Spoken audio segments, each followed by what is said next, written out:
প্রিয় দর্শক, আপনাদের স্বাগত ইস্পাহানি মির্জাপুর জিরো আওয়ারে। বৈশাখী টেলিভিশনের সমসাময়িক বিষয়ভিত্তিক আলোচনার নিয়মিত আয়োজন ইস্পাহানি মির্জাপুর জিরো আওয়ার। প্রতিদিনের মতো আজও নির্ধারিত একটি বিষয়ে আলোচনা হবে। আজকের কথা বলার বিষয় আন্দোলনে বিদ্যা বর্জন, সহিংসতায় বিদ্যা বন্ধ। দুজন অতিথি কথা বলবার জন্য আজ আমাদের মাঝে উপস্থিত রয়েছেন। তাদের সঙ্গে পরিচয় পর্বটি সেরে দিচ্ছি। আমার ডানে প্রথমে আছেন ঢাকা বিশ্ববিদ্যালয়ের সাবেক উপাচার্য অধ্যাপক ডক্টর আ.ম.স আরিফিন সিদ্দিক। এরপর আছেন শিক্ষাবিদ অধ্যাপক ডক্টর রতন সিদ্দিকী। আপনাদের দুজনকে স্বাগত এই অনুষ্ঠানে। আজকের দুই অতিথির সঙ্গে আমাদের নির্ধারিত যে বিষয়টি সেটি নিয়ে আলোচনা হবে, তবে তার আগে আমরা এক নজর দেখে নিচ্ছি বৈশাখীর সংবাদ শিরোনাম। কোটা আন্দোলনের সব কর্মসূচি প্রত্যাহার করেছেন ৬ সমন্বয়ক। সহিংসতার নিন্দা করেছেন, শিক্ষা প্রতিষ্ঠান খোলার দাবি জানিয়েছেন। রংপুরের শিক্ষার্থী আবু সাইদ সহ সাম্প্রতিক সহিংসতায় নিহত ৩৪ জনের পরিবারকে আর্থিক সহায়তা দিয়েছেন প্রধানমন্ত্রী। তাদেরকে বিচারের প্রতিশ্রুতি দিয়েছেন। কোটা আন্দোলনকে ঘিরে সহিংসতায় এ পর্যন্ত ১৪৭ জন নিহত। সব অপরাধের তদন্ত হচ্ছে জানিয়েছেন স্বরাষ্ট্রমন্ত্রী। সাম্প্রতিক নাশকতায় সারা দেশে ৭৩৬টি মামলা, ১১ দিনে গ্রেফতার ৯,০০০-এর বেশি। মেট্রো রেলে নাশকতা পরিকল্পিত বলেছে ডিবি পুলিশ। এবং ১০ দিন পর মোবাইল ইন্টারনেট চালু, কিছু ব্যাখ্যা জানতে সামাজিক যোগাযোগ মাধ্যমগুলোর প্রতিনিধিদেরকে দেশে আমন্ত্রণ জানিয়েছে বিটিআরসি।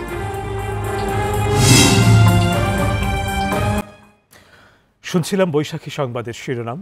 যাচ্ছি আলোচনায় আজকের দুই অতিথির সঙ্গে।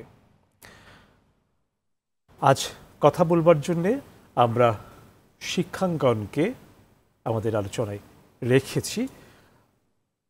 ছাত্রদের যে আন্দোলনটি গড়ে উঠেছিল এবং সেই আন্দোলনটি এক পর্যায়ে যখন সহিংসতায় রূপ নেয় এবং আমরা দেখি যে বড় ধরনের নাশকতা হয়, সেই প্রেক্ষিতে শিক্ষা প্রতিষ্ঠানগুলো ধাপে ধাপে বন্ধ করে দেওয়া হয়।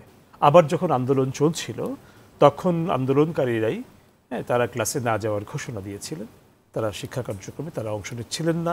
আবার বিশ্ববিদ্যালয়ের শিক্ষকদের পেনশন সংক্রান্ত দাবি দেওয়ার কারণে তারাও ক্লাস এবং অন্যান্য কার্যক্রম বর্জন করছিলেন। তার মানে একটা লম্বা সময় ধরে আমাদের শিক্ষাঙ্গনে অন্তত পাঠদানের প্রক্রিয়াটি বিঘ্নিত হয়েছে, বন্ধ রয়েছে এখন যেটি, এবং বিশ্ববিদ্যালয় পর্যায় থেকে শুরু করে একদম প্রাথমিক পর্যায় পর্যন্ত গোটা পড়াশোনার জায়গাটি একদম বন্ধ বা স্থবির হয়ে আছে। এবং শুধু এই সময়ই না, আমরা যদি একটু নিকটবর্তীতে তাকাই তারা দেখা যায় যে তীব্র তাপপ্রবাহের কারণে কিছু সময় বন্ধ ছিল অনেক স্কুল এবং শিক্ষা প্রতিষ্ঠান।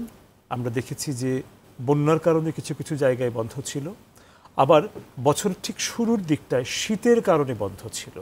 আবার ঠিক এর আগে যদি একটু লম্বা সময় হাতে নিয়ে চোখ রাখি তাহলে দেখব যে করোনা অতিমারির কারণে একটা বড় সময় ধরে আমাদের শিক্ষা কার্যক্রম ব্যাহত হয়। তো সেই ক্ষতিটি যখন পুষিয়ে আনার চেষ্টা হচ্ছে বা চেষ্টা চলছে, তখন আবার একের পর এক নানা ধরনের বিঘ্ন ঘটছে। এবং শিক্ষা খাতের আর কিছু হোক বা না হোক, অন্তত যে জিনিসটা হচ্ছিল খুব জরুরি সেটা ছিল পাঠদান, সেই জায়গাটি কিন্তু বেশ ভালোভাবেই ক্ষতিগ্রস্ত হচ্ছে। এবং আমরা যদি প্রাথমিক থেকে শুরু করে একদম উচ্চশিক্ষা পর্যন্ত দেখি, কোনো না কোনোভাবে এই সংকটের শিকার হয়েছে। তো সেই ক্ষয়ক্ষতির জায়গাটা একটু বুঝতে চাইব। প্রথমেই যাচ্ছি আ.ম.স আরিফিন সিদ্দিক, আপনার কাছে। ধন্যবাদ আপনাকে। আপনি সূচনা পর্বে যে কথাগুলো বললেন এগুলো তো আমাদের সবারই কথা, যে শিক্ষা এমন একটি কার্যক্রম যেটি কখনো বন্ধ থাকতে পারে না। শিক্ষা প্রতিষ্ঠান বন্ধ থাকে না। শিক্ষা প্রতিষ্ঠান কিছুদের সময় অবকাশে থাকে, গ্রীষ্মকালীন অবকাশ, শীতকালীন অবকাশ, শরৎকালীন অবকাশ। এই অবকাশগুলো যে দেওয়া হয় সেটাও কিন্তু শিক্ষার কারণেই দেওয়া হয়। অর্থাৎ একজন শিক্ষার্থী রেগুলার শ্রেণীকক্ষ, গ্রন্থাগার, গবেষণাগারে যখন লেখাপড়া করে, অন্যান্য কাজের সঙ্গে যুক্ত থাকে, তখন স্বাভাবিকভাবে তার কিন্তু একটা অবকাশ দরকার আছে। এই অবকাশটা শিক্ষার স্বার্থেই দেওয়া হয়। এবং সেই জন্যই ব্রিটিশ আমল থেকে দেখবেন এডুকেশন ডিপার্টমেন্টকে বলা হতো যে ভ্যাকেশন ডিপার্টমেন্ট। এবং জুডিশিয়াল সার্ভিস বিচারক যারা আদালতে দায়িত্ব পালন করেন সেখানেও কিন্তু বিশেষ ভ্যাকেশনের ব্যবস্থা আছে, সরকারি অন্য জায়গায় থাকবে না। কারণ কি? কারণ জাস্টিস যারা বিচার দিচ্ছেন, ন্যায় বিচার দেওয়ার স্বার্থে তাদেরকে অবকাশের মধ্যে রাখতে হবে।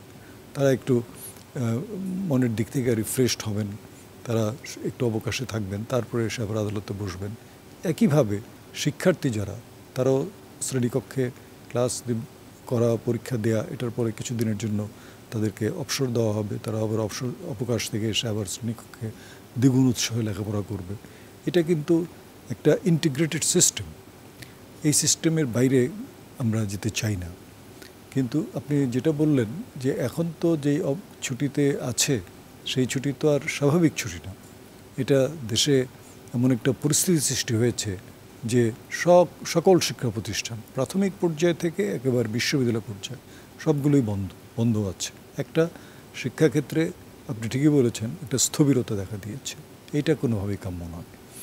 তো এটা ঘটে গেছে, এবং কি কারণে ঘটেছে, কিভাবে ঘটলো, এগুলো আমাদের এখন বলার প্রয়োজন পড়ে না, সারা দেশবাসী জানে। কিন্তু এখন আমাদের নজর থাকা দরকার যে কিভাবে শিক্ষা ব্যবস্থাকে আবার চালু করা যায়, পুনরায় আবার এটাকে সক্রিয় করা যায়, সেই দিকে আমাদের হয়তো আলোচনা করা দরকার। যেমন আমি নিজে ব্যক্তিগতভাবে মনে করি প্রাথমিক পর্যায় থেকে মাধ্যমিক এবং উচ্চ মাধ্যমিক পর্যায়ের শিক্ষা প্রতিষ্ঠানগুলো এগুলো অবিলম্বে খুলে দেওয়া যেতে পারে। কারণ এখানে যে শিক্ষার্থীরা আছে এদের সংখ্যা বিশাল, এবং এরা হচ্ছে বাংলাদেশের ভবিষ্যৎ প্রজন্ম। বাংলাদেশকে যদি আমরা ভবিষ্যতে সমৃদ্ধ বাংলাদেশ হিসেবে দেখতে চাই, এই প্রজন্মকে যথাযথভাবে প্রশিক্ষিত, শিক্ষিত করতে হবে আমাদের। তো সেজন্য শ্রেণীকক্ষের বাইরে খুব বেশি দিন রাখা ঠিক হবে না।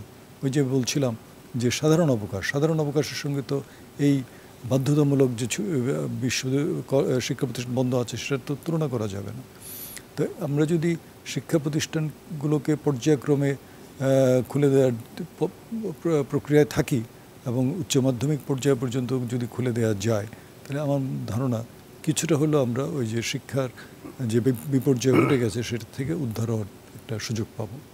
আর বিশ্ববিদ্যালয় পর্যায়ে যেখানকার ছেলে মেয়েরাই মূলত এই আন্দোলনের নেতৃত্ব দিয়েছে, আন্দোলন করেছে, আন্দোলনে সক্রিয় না হলেও অন্তত পরোক্ষভাবে সমর্থন জানিয়েছে, কারণ তাদেরই তো বিশ্ববিদ্যালয় থেকে স্নাতকোত্তর ডিগ্রি নিয়ে প্রজাতন্ত্রের চাকরিতে যোগদান করার ইচ্ছা, এবং সেই কারণেই তারা আন্দোলনের সঙ্গে সক্রিয়ভাবে যুক্ত ছিল। যে 56% কোটায় তো আমাদের চাকরি বাকরির সুযোগটা কমে যাচ্ছে, এটাকে সংস্কার করা হোক, মেধার ভিত্তিতে কোটাটা বাড়িয়ে দেওয়া হোক। যদিও এখানে একটা মিসনোমার আছে, একটা বিভ্রান্তি সৃষ্টি হয় যে কোটা কি মেধা এবং কোটা কি অমেধাবী, এদেরকে জন্য তা নয়। কোটাতে যারা আসবেন তারাও কিন্তু মেধাবী। তো যাই হোক, এটা বোঝার জন্য বলছি যে এখন সাধারণ ছাত্রছাত্রীদের কোটাটাকে যদি মেধা কোটা ধরি, 93% দেওয়া হয়েছে আদালতের নির্দেশে। শিক্ষার্থীদের দাবি ছিল 95%। তো এখানে 2% যদিও কমেছে। মুক্তিযোদ্ধার সন্তান এবং মুক্তিযোদ্ধার কোটা দেওয়া হয়েছে 5%।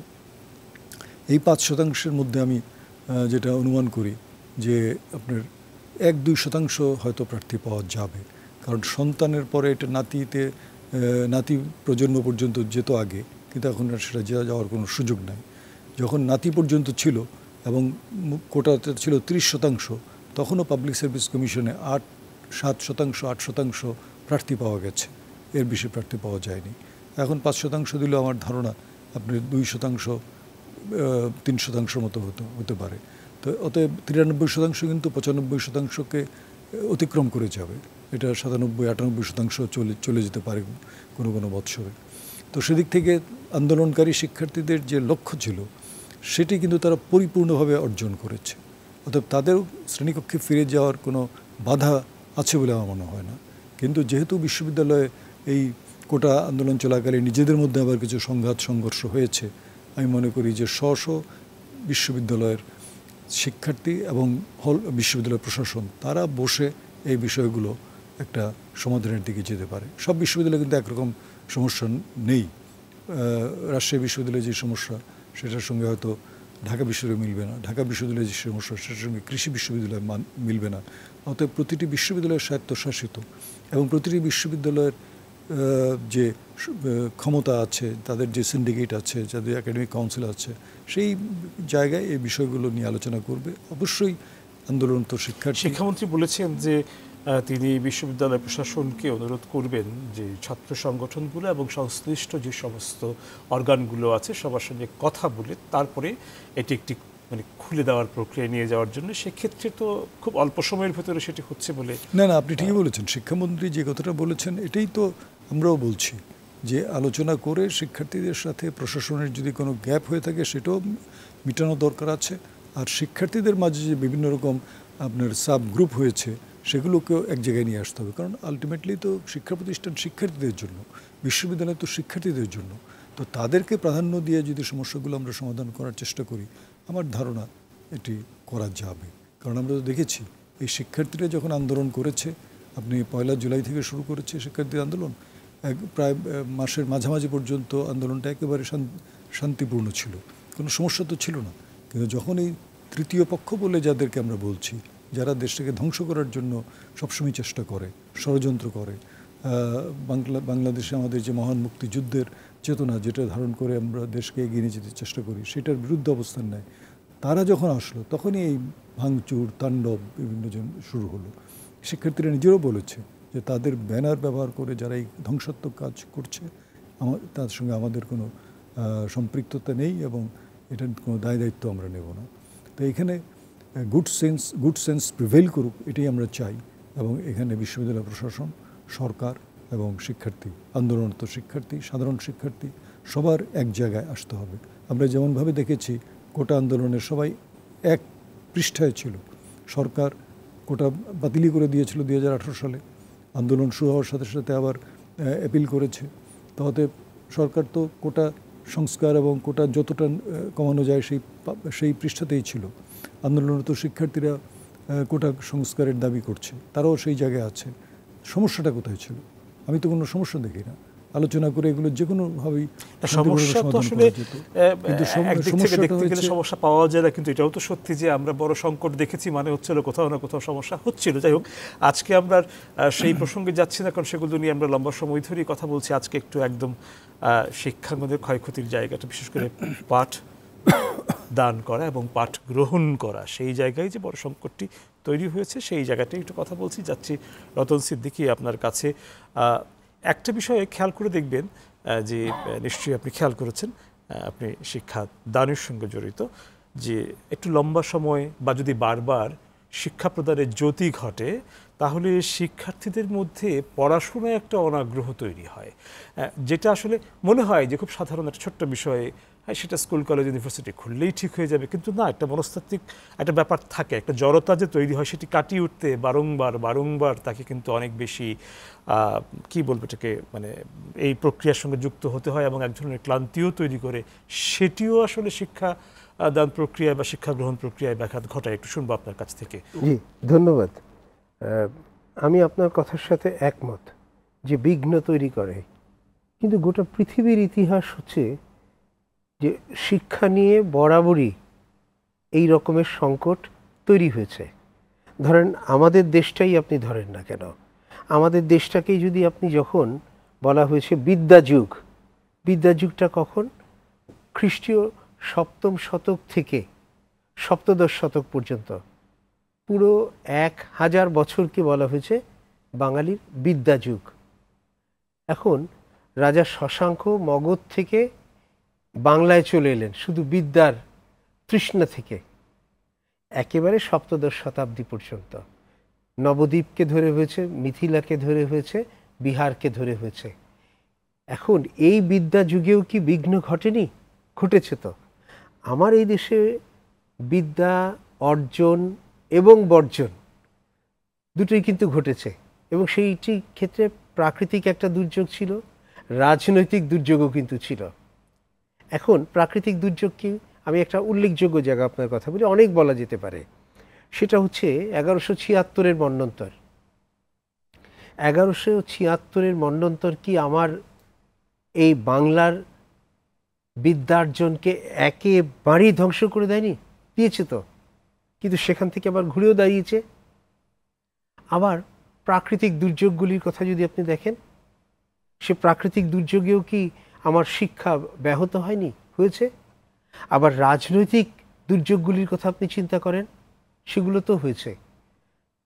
তাহলে রাজনৈতিক, প্রাকৃতিক, অর্থনৈতিক, সামাজিক, সাংস্কৃতিক যে কোনো ক্ষেত্রে আমার বিদ্যা কখনো কখনো বিঘ্নিত হয়েছে। সেই বিদ্যা যুগে, বিদ্যা যুগ যখন অতিক্রান্ত হয়েছে তখন তো আরও তীব্র হয়েছে।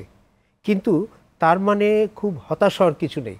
আমি একটা ছোট স্যার তো আরও ভালো জানেন যে ইংল্যান্ডে যখন রাজা অষ্টম হেনরি ক্ষমতায়, তখন তার অন্যতম অ্যাডভাইজার এবং এডুকেশন অ্যাডভাইজার টমাস মুর, যিনি ইউটোপিয় গ্রন্থটা লিখেছিলেন, এবং রাজার সাথে তার দ্বন্দ্ব হয়েছিল বলে 1523 খ্রিস্টাব্দে রাজা কিন্তু তাকে ফাঁসি কাস্টে ঝুলিয়ে হত্যা করেছেন।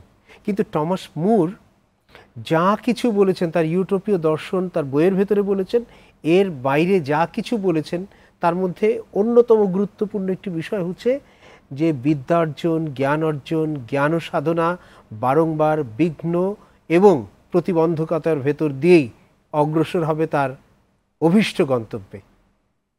দেখেন 1523-এ তার ফাঁসি হলো, 1592 খ্রিস্টাব্দে ইংল্যান্ডে ভয়াবহ প্লেগ হলো 1592-তে। সেই প্লেগে লন্ডন শহর শূন্য হয়ে গেল। থিয়েটার চলে না, স্কুল চলে না, কলেজ চলে না, ইউনিভার্সিটি চলে না। তাই বলে কি ইংল্যান্ডের মানুষ একেবারে থেমে গিয়েছে? থামেনি। এবার ইংল্যান্ড থেকে আপনি আসেন না আমাদের দেশে। আমাদের দেশে আমি অনেক দূরের কথা বলছি না, 1857 সালে যখন সিপাহী বিদ্রোহ হয়েছে তার কিছু পূর্বেই কিন্তু হিন্দু কলেজকে বন্ধ করে দিয়েছে। হিন্দু কলেজ ছিল হচ্ছে বাঙালির প্রথম শিক্ষা প্রতিষ্ঠান, প্রাতিষ্ঠানিক শিক্ষা প্রতিষ্ঠান, বন্ধ করে দিয়েছে। নবদ্বীপে যে সকল টোল হয়েছিল, আপনি টোলগুলির হিস্ট্রি দেখেন, টোলগুলির হিস্ট্রি হচ্ছে এমনও আছে যে 4000 ছাত্র আছে, অধ্যাপক আছে 600। আপনি দেখবেন 20 বছরের মধ্যে ছাত্র সংখ্যা হচ্ছে 1100 আর অধ্যাপকের সংখ্যা হচ্ছে 150। কীভাবে কমে গিয়েছে না? তাই বলে কি বন্ধ হয়ে গিয়েছে? যায়নি। 1943-এ যখন মন্বন্তর হয়েছে, শিক্ষা প্রতিষ্ঠান থেকে শুরু করে সব বন্ধ হয়ে গিয়েছে। তাই বলে কি জ্ঞান চর্চা, জ্ঞানের সাধনা বিঘ্নিত হয়েছে? জাতির উত্তরণ ক্ষতিগ্রস্ত হয়েছে? হয়নি। 71-এর মহান মুক্তিযুদ্ধের সময় আমরা স্কুলে পড়েছি, মার্চ মাসে 17 অথবা 18 তারিখে সর্বশেষ স্কুলে গিয়েছি, তারপরে আর যাইনি। তারপরে তো অটো প্রমোশন পেয়েছি। কিন্তু জাতি তো এগিয়েছে। একটা জিনিস খেয়াল করতে হবে, এই যে এখন যা ঘটেছে, এই যে কোটা আন্দোলনকে ঘিরে একটি বিভ্রান্তি তৈরি হয়েছে এবং জাতি বিভ্রান্ত হয়েছে, কোনো কোনো মানুষ বিভ্রান্ত হয়েছে, সহিংসতা হয়েছে, রক্তক্ষরণ হয়েছে, একটি কোমলমতি সাধারণ শিক্ষার্থীদের সহজ সরল নিরপরাধ আন্দোলনকে বিভ্রান্ত করে যে তাণ্ডব চালানো হয়েছে, সে তো ভয়ানক তাণ্ডব। এরপরে কি শিক্ষা প্রতিষ্ঠান খুলে রাখা সম্ভব? এই যে আমাদের এই পাশে তিতুমির কলেজ, তিতুমির কলেজটার দিকে আপনি যান, কি হয়েছে দেখেন আপনি। একটি ছাত্রাবাস জ্বালিয়ে দেওয়া হয়েছে। ওখানে কোনো কোনো ছাত্র ছিল রাজনীতি করতো না, কিচ্ছু করতো না, ওদের কতগুলো মোটরসাইকেল ছিল, সেগুলো দিয়ে পাঠাওয়ের কাজ করতো, কখনো কখনো ফুড পান্ডার কাজ করতো, জ্বালিয়ে দিয়েছে। ঘরে ঘরে ঢুকে ঢুকে প্রত্যেকের সার্টিফিকেট জ্বালিয়ে দিয়েছে। এই রক্তক্ষয়ী সংঘর্ষ, এরপরে তো শিক্ষা প্রতিষ্ঠান চলতে পারে না। কিন্তু এবার আমি একটু বলি, টমাস মুর যেমন 1523 খ্রিস্টাব্দে মৃত্যুর পূর্বে তার শিক্ষার বিঘ্নতার কথা ভেবে কিছু কর্মসূচি দিয়েছিল, এই সময়কালে, একেবারে এই সময়কালে বর্তমান সরকারের শিক্ষা মন্ত্রণালয়, শিক্ষামন্ত্রী, প্রধানমন্ত্রীর অনুমোদন নিয়ে একটি কাজ করেছে। এটি জানুয়ারি মাসে কাজটা করে ফেলেছে। আমি জানি না কেন তারা করেছিলেন, আজকে তার সুফল আমরা পাবো। আমি শুধু একটু বলি, 365 দিন, 365 দিনের ভেতরে আমার সরকারি ছুটি 76 দিন, 104 দিন হচ্ছে শুক্র শনি, তাহলে 180 দিন বন্ধ। 76 এবং 104 থাকলো 185 দিন। এই 185 দিনের মধ্যে 140 দিন হচ্ছে শ্রেণী কার্যক্রম, আর থাকলো 45 দিন। সেই 45 দিনের মধ্যে ষান্মাসিক পরীক্ষা 10 দিন, বার্ষিক পরীক্ষা 10 দিন, জাতীয় দিবস এবং তার সাথে এক্সট্রা কারিকুলার মিলে 5 দিন, আর হাতে রিজার্ভ রেখেছে 20 দিন। প্রাকৃতিক দুর্যোগ, রাজনৈতিক দুর্যোগ, সামাজিক দুর্যোগ যদি হয়, ওই 20 দিনে অতিরিক্ত শ্রেণীকক্ষে পাঠদান করে যে সংকটটা হয়েছে, যে ঘাটতিটা হয়েছে, সেটা পূরণ করার কর্মসূচি কিন্তু নিয়ে রেখেছে সরকার এটি শুরুতে। ফলে আমার ব্যক্তিগত মত, এই যে বিদ্যা বর্জন শুরু হয়েছিল, এখন বিদ্যা বন্ধ হয়েছে, এই বিদ্যা বর্জন আর বিদ্যা বন্ধ আমি আশা করছি অচিরেই এখান থেকে উত্তরণ ঘটবে। শিক্ষার্থীরা বলেছে তারা সন্তুষ্ট, নিশ্চয়ই উত্তরণ ঘটবে, নিশ্চয়ই প্রাথমিক স্কুল প্রথমে, তারপরে মাধ্যমিক স্কুল, তারপরে কলেজ, তারপরে বিশ্ববিদ্যালয় খুলবে। 82 সাল থেকে 90 সাল এরশাদ যখন ক্ষমতায় ছিলেন বারংবার বিশ্ববিদ্যালয় বন্ধ হয়েছে, ছাত্র জীবন বিঘ্নিত হয়েছে। তাই বলে কি জীবন থেমে থেকেছে?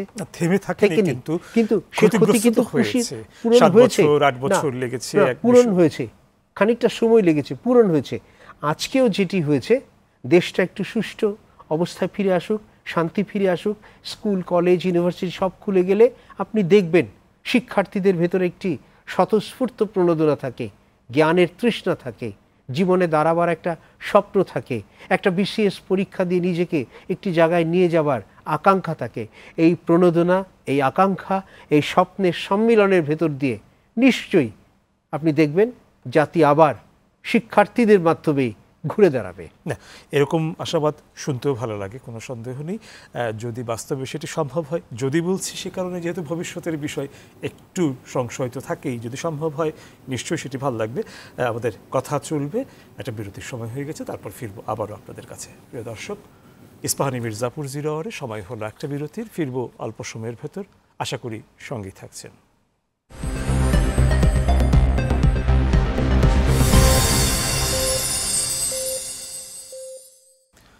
প্রিয় দর্শক, আপনাদের আবারও স্বাগত ইস্পাহানি মির্জাপুর 0 আওয়ারে। ধন্যবাদ বিরতির সময় আমাদের সঙ্গে থাকার জন্য। যাচ্ছি আজকের 2 আলোচকের সঙ্গে আলোচনায়। ডক্টর মুসা আরিফিন সিদ্দিক, আপনার কাছে ফিরছি। সরকারের পক্ষ থেকে উদ্যোগ নেওয়া হয়েছে ক্ষতিগ্রস্ত শিক্ষা প্রতিষ্ঠানগুলোর একটি তালিকা করবার, সেটি তো লাগবেই, সেটি চলুক। তবে বিশ্ববিদ্যালয়গুলোকে খুলে দেবার জন্যে কী কী ধরনের পদক্ষেপ নেওয়া যেতে পারে, এবং বিশ্ববিদ্যালয়গুলো খুলে দেয়া হোক, সেটা কিন্তু আসলে সকল পক্ষের, এটা কিন্তু কোনো পক্ষভুক্ত কোনো দাবি না, সব পক্ষই যাচ্ছে। এটি নিয়ে কিন্তু আসলে বিরোধের কোনো জায়গা নেই। তো আপনার কাছ থেকে একটু শুনবো, আপনি দীর্ঘ সময় বিশ্ববিদ্যালয়ে প্রশাসন পরিচালনা করেছেন। প্রশাসন পরিচালনা করেছি, কিন্তু ধরেন প্রতিদিনই তো পরিস্থিতি পরিবর্তন ঘটে। 2010 সালে যে অবস্থা ছিল, 2024 সালে নিশ্চয়ই সেই অবস্থায় নেই। অতএব প্রতিদিনই যে আপনার বিশ্ববিদ্যালয়গুলোর যে ডায়নামিক্স, সেটা চেঞ্জ হয়, নতুন যে অভিজ্ঞতাগুলো, জি, সেগুলো হয়তো অনেক কিছু আমার আর জানা নাই, কারণ আমি তো বেশ কয়েক বছর আগেই অবসর নিয়েছি। কিন্তু পত্রপত্রিকা যেটা দেখি, আপনাদের গণমাধ্যমে যেটা দেখি, তার থেকে বুঝতে পারি যে এখানে সমস্যাটা যেটা হয়েছে সেটা হচ্ছে শিক্ষার্থীদের মাঝেই একটা ভুল বোঝাবুঝি হয়েছে। একটা আন্দোলন করছে শিক্ষার্থীরা, আন্দোলন তারা করতেই পারে, এবং আন্দোলনের যৌক্তিকতাও তারা বারবার প্রকাশ করেছে। আমরাও সাধারণ মানুষ হিসেবে তাদের আন্দোলনের যে যৌক্তিকতা সেটা অনেক সময় মেনে নিয়েছি। কিন্তু সমস্যা হয়ে গেছে, শিক্ষার্থীদের মধ্যে একটা বিভাজন দেখা দিল, বিশেষ করে বিশ্ববিদ্যালয় পর্যায়ে। সেই সমস্যাটা কিন্তু কিছুদিন রেস্ট থেকে যাবে।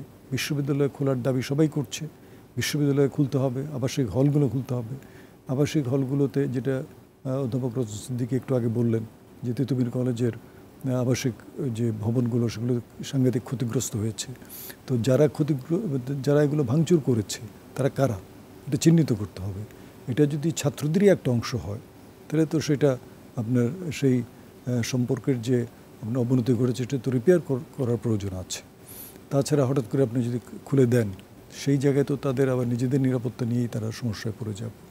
তো সেই কারণে আমি প্রথম পর্বে বলছিলাম যে এখানে প্রতিটি বিশ্ববিদ্যালয়ের সমস্যাগুলো কিন্তু আলাদা হবে, এবং সেই কারণেই বিশ্ববিদ্যালয় প্রশাসন জানে যে কোথায় সমস্যাগুলো আছে, এবং সমস্যাগুলো নিরসনের জন্য ওই শিক্ষার্থীদের জন্যই তো বিশ্ববিদ্যালয়, তাদেরকে প্রাধান্য দিয়ে, তাদেরকে গুরুত্ব দিয়ে বসতে হবে, তাদের মতামত নিতে জানার পরে সেই বিষয়গুলো সমাধান করা।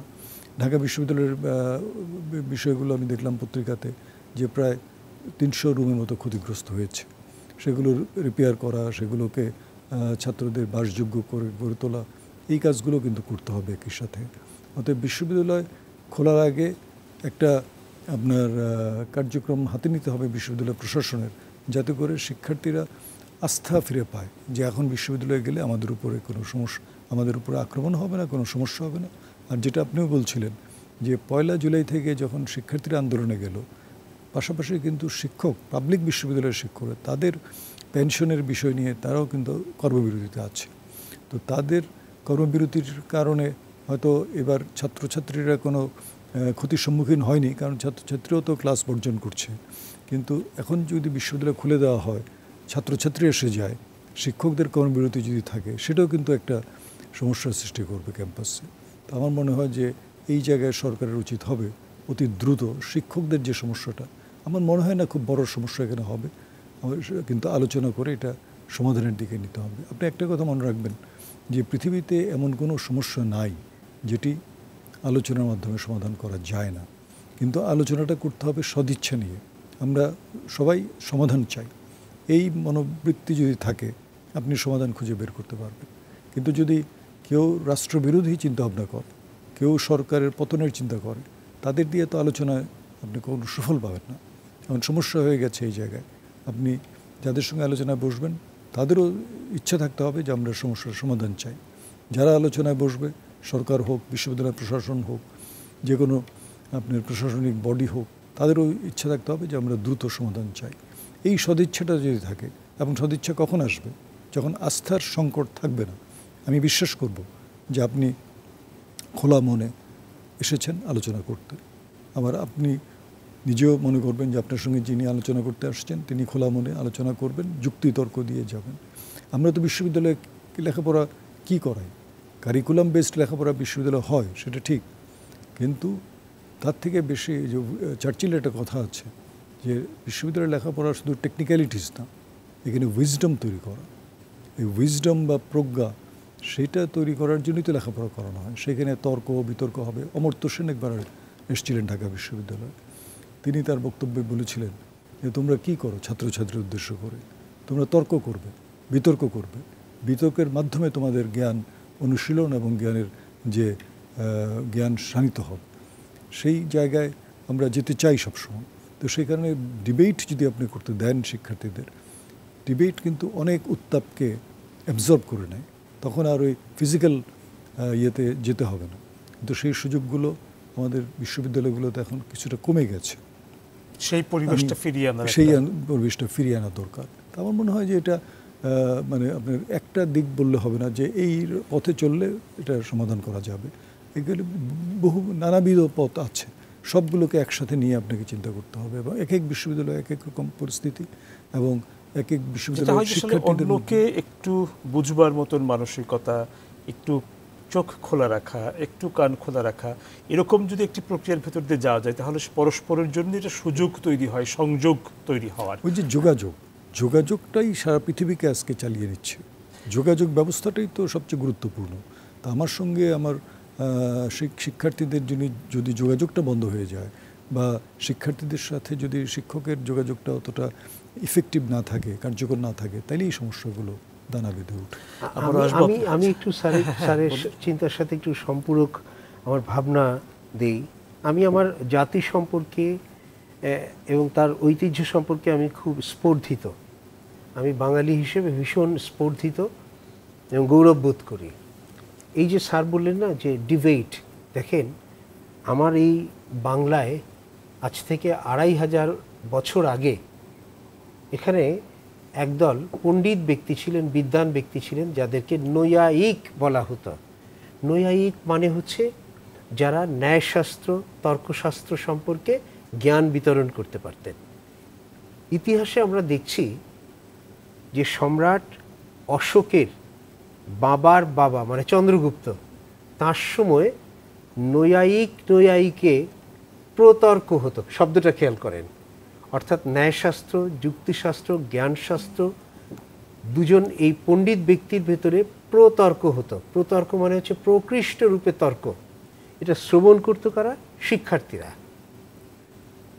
এটাই কিন্তু ধীরে ধীরে এই প্রতর্কটা ধীরে ধীরে বিতর্ক হলো, বিতর্ক হতে হতে এখন সেটা তর্ক হয়েছে। এটি কিন্তু অধোগতি।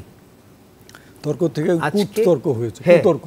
হ্যাঁ, এবং এই যে স্যার আরো একটা শব্দ বললেন যে তর্ক থেকে এখন কুতর্ক হয়েছে। এই যে পরমত সহিষ্ণুতার অভাব, এই যে পর জ্ঞানের প্রতি শ্রদ্ধাশীল না হওয়া, এটি ধীরে ধীরে তো হয়েছে। একটা বড় অংশ ঔপনিবেশিক শাসন আমলে হয়েছে। আরও আগে আমাদের যে মধ্য বাংলা ছিল, অধীনতার মধ্য বাংলা, সেই 1204 খ্রিস্টাব্দ থেকে শুরু করে আমাদের এই অধোগতিটি তীব্রতর হয়েছে। তারই ফলশ্রুতি তো আজকের এই পরিণতি, যার কারণে আমরা পরস্পরের প্রতি শ্রদ্ধাশীল থাকছি না, পরস্পরের মতটিকে গ্রহণ করতে পারছি না। আমরা সক্রেটিস যুক্তি তুলেছিলেন বলে তাকে হ্যামলক মানে আত্মহত্যা মানে বিষ খাইয়ে হত্যা করা হয়েছে, আর এখানে যুক্তি তর্ক তুলে ধরলে তাকে মানে গালিগালাজ করা হচ্ছে, গায়ে আঘাত করা হচ্ছে, মারা হচ্ছে। এই সমাজ থেকে বেরিয়ে আসতে সময় লাগবে। আমার ব্যক্তিগতভাবে মনে হয় বর্তমানে এই কুতর্ক এবং তর্কের যে অসহিষ্ণু পরস্পর বিবাদমান গোষ্ঠীগুলির ভেতরে সম্পর্ক রয়েছে, এক্ষুনি শিক্ষা প্রতিষ্ঠান বিশেষত বিশ্ববিদ্যালয় খুলে দেবার আবেগটি অবদমিত করা উচিত, নতুবা বড় রকমের একটা সর্বনাশের জন্ম দিতে পারে।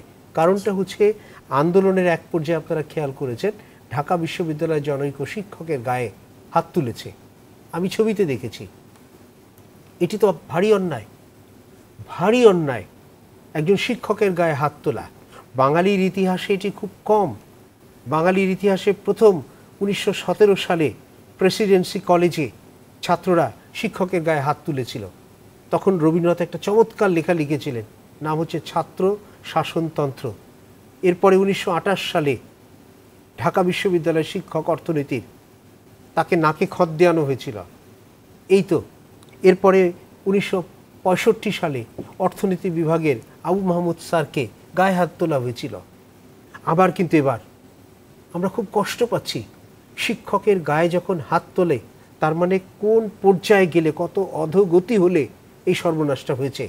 অতএব ছাত্র সমাজকে, অভিভাবক সমাজকে, জাতিকে, সকলকে একটু উপলব্ধি করবার সময় দিতে হবে। জায়গাগুলো মেরামত করার জন্য নিশ্চয়ই নিশ্চয়ই একটু সময় লাগবে।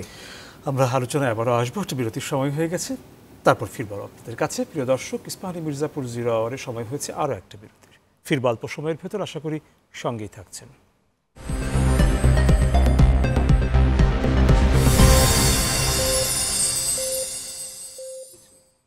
প্রিয় দর্শক, আপনাদের আবারও স্বাগত ইস্পাহানী মির্জাপুর 0 আওয়ারে। ধন্যবাদ বিরতির সময়টুকু আমাদের সঙ্গে থাকার জন্য। মোস্তাক আরিফ সিদ্দিক, আপনার কাছে ফিরছি। সব কিছু মিলিয়ে শিক্ষাঙ্গন পুনরুজ্জীবন এরকম একটি জায়গায় যদি একটু আলোচনাটাকে আনতে চাই, শুনবো আপনার কাছ থেকে। আমরা মোটামুটি যে বিষয়গুলি নিয়ে আলোচনা করছি তাতে আমরা সবাই চাই যে দ্রুত শিক্ষা প্রতিষ্ঠানগুলি খুলে যাক, কিন্তু দ্রুত খুলতে গিয়ে আবার যেন কোনো অঘটন না ঘটে সেদিকে আমাদের সতর্ক থাকা দরকার আছে। তবে আমাদের মেইন স্ট্রিম পলিটিক্যাল পার্টি, তাদের প্রতি আমার একটা অনুরোধ থাকবে, সবসময় এই অনুরোধটা আমরা করি যে রাজনীতির উদ্দেশ্য কী? রাজনীতির লক্ষ্যই তো হচ্ছে দেশের মঙ্গল, জনগণের মঙ্গল করার জন্যই রাজনীতি। আপনি একটা রাজনৈতিক দল হয়তো সরকার পরিচালনা করছে, আর 10টা রাজনৈতিক দল হয়তো বিরোধী দলে আছে, তাদের মধ্যে মত পার্থক্য থাকবে, তাদের মধ্যে চিন্তাভাবনার পার্থক্য থাকবে, এটা খুব স্বাভাবিক, এটা গণতান্ত্রিক দেশে সেটাই তো আমরা চাই। কিন্তু একটা জায়গায় তো ঠিক থাকতে হবে যে আমরা এই দেশের উন্নতি চাই, দেশের মঙ্গল চাই।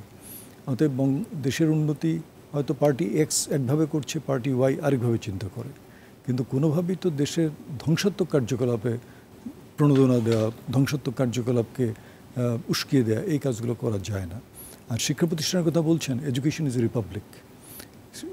শিক্ষা ক্ষেত্রটা নিজেই একটা প্রজাতন্ত্র, এইখানে সব রকম স্বাধীনতা দিতে হয়। এই শিক্ষার্থীদেরকে স্বাধীনতা দিয়ে তাদেরকে সুযোগ দিবে নিজেদেরকে গড়ে তোলার জন্য। এই যেটা অধ্যাপক সিদ্দিক বললেন যে তর্ক বিতর্ক, সেই বিষয়গুলোকে গুরুত্ব দেওয়া উচিত। আমি সাম্প্রতিককালে আপনার যুক্তরাষ্ট্রে ছিলাম কিছুদিন, এবং সেই সময়টা ছিল বিশ্ববিদ্যালয়গুলোর গ্র্যাজুয়েশন সেরেমনির সময়। সব জায়গায় গ্র্যাজুয়েশন সেরেমনিগুলো হচ্ছে, সমাবর্তনগুলো হচ্ছে, এবং সমাবর্তন হচ্ছে বিভিন্ন বিশ্ববিদ্যালয়, হার্ভার্ড, ইয়েল, প্রিন্সটন, কলাম্বিয়া, বিভিন্ন বড় বড় বিশ্ববিদ্যালয়ে সমাবর্তনকে বাধা দিচ্ছে ছাত্ররা। কিসের জন্য? বাইডেন প্রশাসন ইসরায়েলের প্রতি যে নীতি নিয়েছে সেটা শিক্ষার্থীরা পছন্দ করছে না, এবং শিক্ষার্থীরা তার বিরুদ্ধে প্রতিবাদ করছে। তারা এসে ভাঙচুর করবে তা নয়, যাতে ক্যাম্পাসে তারা প্রতিবাদ করছে, ক্যাম্পাসে তারা ক্যাম্প করেছে, সেই ক্যাম্পে তারা অবস্থান করছে।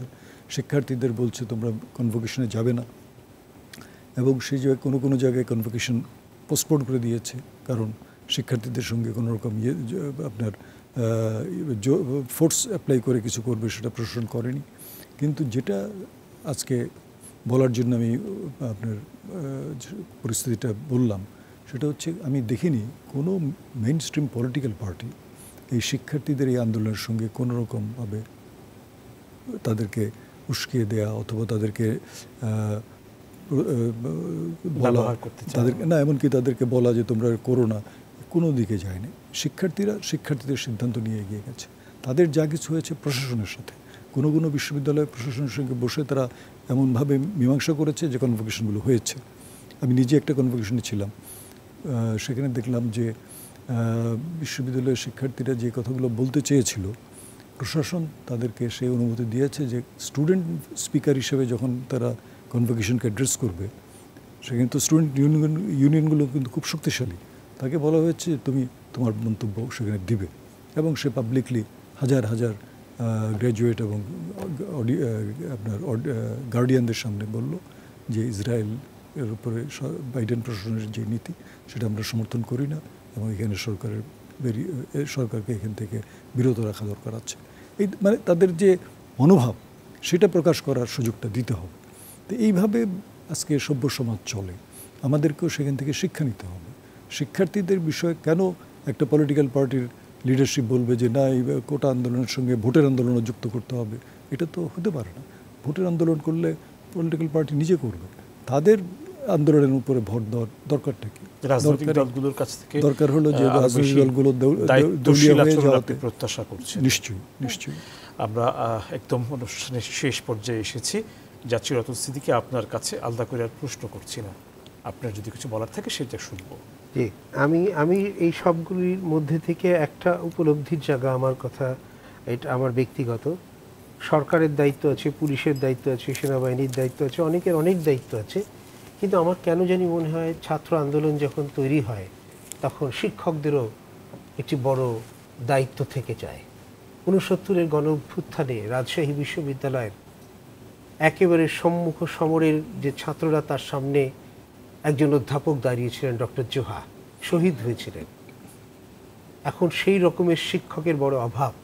ডক্টর জোহা ছাত্রের সামনে দাঁড়িয়ে যেমন রক্ত দিতে পারতেন, ছাত্রদের ডাকলে ফিরে আসতো ছাত্ররা, ওই রকমের শিক্ষকের বড় অভাব। এই একটা বড় দায়িত্ব আমার কাছে মনে হয়েছে যে এই আন্দোলনের ভিতর দিয়ে আমাদের সেই রকমের জাতীয় পর্যায়ের শিক্ষক গড়ে ওঠেনি, এটা গড়ে ওঠা খুব দরকার। আর দ্বিতীয় আরেকটি বিষয় আমার উপলব্ধি, সেটি হচ্ছে আমাদের জাতীয়তাবাদী আন্দোলনের ভেতর দিয়ে আমার দেশটার জন্ম হয়েছে, আমরা জাতীয়তাবাদী হয়েছি, কিন্তু জাতীয় বোধ আমাদের জন্মলাভ করেনি। জাতীয় বোধ যদি জন্মলাভ করতো তাহলে আমি মেট্রো রেলটা পোড়াতাম না, জাতীয় বোধ যদি জন্মলাভ করতো তাহলে আমি এলিভেটেডটা পোড়াতাম না, জাতীয় বোধ যদি আমার জন্মলাভ করতো তাহলে আমি দুর্যোগ ব্যবস্থাপনাটা পোড়াতাম না, এই রকমের ক্ষতি করতাম না। দেখেন আমাদের প্রতিবেশী দেশ ভারত, ওর জাতীয় বোধ এমন, কার্গিল যুদ্ধ হলে বিজেপি, কংগ্রেস, সিপিআই, সিপিএম সব এক হয়ে যায় জাতীয় স্বার্থে। এটা হচ্ছে জাতীয় বোধ। আমাদের বাংলাদেশের মানুষ আমরা জাতীয়তাবাদী হয়েছি, কিন্তু জাতীয় বোধ সম্পন্ন আজ পর্যন্ত বোধহয় হতে পারেনি, সেটা হওয়ার খুব দরকার। কিন্তু আমরা যখন এই আলোচনাগুলো করি তখন এই ধরনের প্রত্যাশার জায়গাগুলো থাকে, বিশ্লেষণের জায়গাগুলো থাকে, কিন্তু শেষ পর্যন্ত আমরা সেগুলিকে আসলে আর পরে আর বৃহত্তর জায়গায় গিয়ে আমরা খুঁজে পাই না। হ্যাঁ, এই কথাগুলো হয়তো ঘুরে ফিরে এখানে সেখানে হয়তো গুমরে মরে। হ্যাঁ, তার একটা প্রতিফলন দেখবার আমাদের আকাঙ্ক্ষা থাকে, আমরা না, কিন্তু ঘটবে। আমি একেবারে আশাবাদী, 5 বছরের ভেতরে বাংলাদেশের আর্থসামাজিক, রাজনৈতিক, সাংস্কৃতিক এবং মনস্তাত্ত্বিক পরিবর্তন আসবে 5 বছরের ভেতরে। আমাদের আলোচনার একদম শেষ জায়গায় দাঁড়িয়ে বিদায় নিচ্ছি আপনাদের কাছ থেকে। প্রিয় দর্শক, বিদায় নিচ্ছি আপনাদের কাছ থেকেও। কাল আবারও দেখা হবে, কথা হবে অন্য কোনো বিষয়ে ইস্পাহানি মির্জাপুর 0 আওয়ারে। সে পর্যন্ত ভালো থাকুন, সুস্থ থাকুন, শুভরাত্রি।